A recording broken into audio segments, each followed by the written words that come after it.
উনি এক্সারসাইজ করেন, যখন এক্সারসাইজ করেন তখন ওনার ব্লাড প্রেশার বেড়ে যায়। তো উনি ভাবেন যে এক্সারসাইজ করলে তো আমার ব্লাড প্রেশার বেড়ে যায়, তাহলে আমি এক্সারসাইজ কেন করব? আপনাকে মেডিসিনও নিতে হবে এবং এট দ্য সেম টাইম আপনাকে লাইফস্টাইলের দিকেও আপনাকে খুবই কেয়ারফুল থাকতে হবে। যদি হয়ে থাকে এটা অনেকটা ফাইট এন্ড ফ্লাইট রেসপন্সের মতো, তখন আপনার কি হবে? তখন কর্টিসলটা বেড়ে যাবে, স্ট্রেসটা বেড়ে যাবে। তখন আপনার তো ব্লাড প্রেশার তো বাড়বেই। তো ওই ব্লাড প্রেশার বাড়া এটা হচ্ছে তো খুব ট্রানজিয়েন্ট, মিন্স খুব অল্প সময়ের জন্য। কেউ যদি ওষুধ গ্রহণ করেন চিকিৎসার জন্য, আপনি তাকে ওষুধ দিলেন, এক্ষেত্রেও কি তাকে আপনারা বলেন যে আপনার লাইফস্টাইল চেঞ্জের কথা, খাবার দাবার নিয়ন্ত্রণের কথা, মানে এটা কি তাদেরও করতে হবে, নাকি শুধু ওষুধ যারা নিচ্ছেন তাদের তো ওগুলো কি দরকার আছে?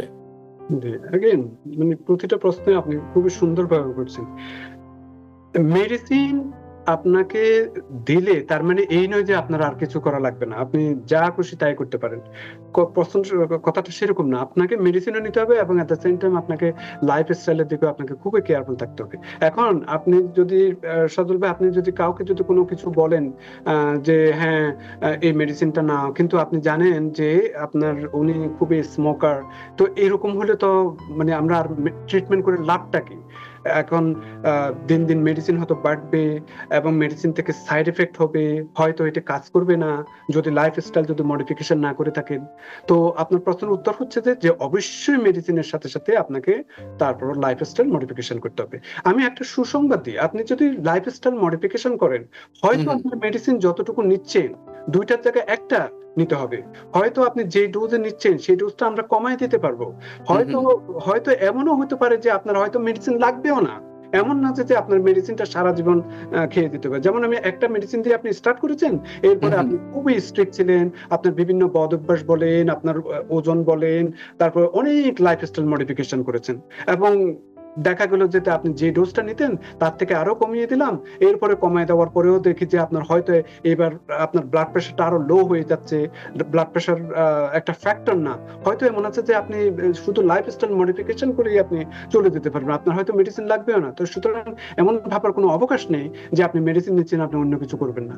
আপনি যদি অন্য কিছু করেন এটা আপনার জন্যই ভালো হবে, আপনার আপনি পারফেক্ট একটা রেজাল্ট পাবেন এবং এটা লংজিভিটি করবেন। জি, আমি একটু এবার অন্য একটা প্রশ্ন করি। এটা আমাকে একজন জিজ্ঞেস করেছিলেন। উনি এক্সারসাইজ করেন, যখন এক্সারসাইজ করেন তখন ওনার ব্লাড প্রেশার বেড়ে যায়। তো উনি ভাবেন যে এক্সারসাইজ করলে তো আমার ব্লাড প্রেশার বেড়ে যায়, তাহলে আমি এক্সারসাইজ কেন করব?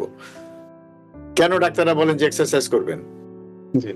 আপনি যদি যে কোনো একটা স্ট্রেসফুল সিচুয়েশন থাকেন কিংবা আপনি একটু ব্রিস্ক ওয়াক করেন এবং এক্সারসাইজ তো অবশ্যই, তখন আপনার কি হয়? তখন আপনি দেখবেন আপনার হার্টটা খুব বেশি বিট করতেছে।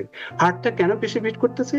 আপনি যে এই যে নাড়াচাড়া করতেছেন আপনার হাত পা, হ্যাঁ অনেক কিছু, আপনার ব্রেইন বলেন, তারপর পুরো বডি, তো এগুলোতে ব্লাড সার্কুলেশনটা করতে হলে আপনার হার্টকে বেশি পাম্প করতে হবে না? এবং এই হার্ট যদি বেশি পাম্প করতে হয় তখন আপনার ব্লাড প্রেশার তো বাড়বেই। তারপর আপনি সেটার সাথে সাথে আপনার যখন এরকম ফ্লাইট অর ফাইট রেসপন্স যদি হয়ে থাকে, এটা অনেকটা ফাইট এন্ড ফ্লাইট রেসপন্সের মতো, তখন আপনার কি হবে? তখন কর্টিসলটা বেড়ে যাবে, স্ট্রেসটা বেড়ে যাবে। তখন আপনার তো ব্লাড প্রেশার তো বাড়বেই। তো ওই ব্লাড প্রেশার বাড়া এটা হচ্ছে তো খুব ট্রানজিয়েন্ট, মিন্স খুব অল্প সময়ের জন্য। এবং আপনি যদি সব সময় যদি ব্লাড প্রেশারটা বাড়া থাকে সেটাই হচ্ছে যে প্রবলেম, সেটাই হচ্ছে যে হাইপারটেনশন। কিন্তু এক্সারসাইজের সময় আপনার ব্লাড প্রেশার বাড়বে, সেটি হাইপারটেনশন না। জি, অনেক ধন্যবাদ। আরেকটা প্রশ্ন, যেটা আপনি একটু আগে আমাদের একজন দর্শক যে বললেন না অনেকগুলো ওষুধ খাচ্ছেন, তো এক্ষেত্রে অনেকেই প্রশ্ন করেন যে আমার রক্তচাপ একটা ওষুধে নিয়ন্ত্রণ হচ্ছে কিন্তু আরেকজনের হয়তো 4টা 5টা ওষুধ লাগছে।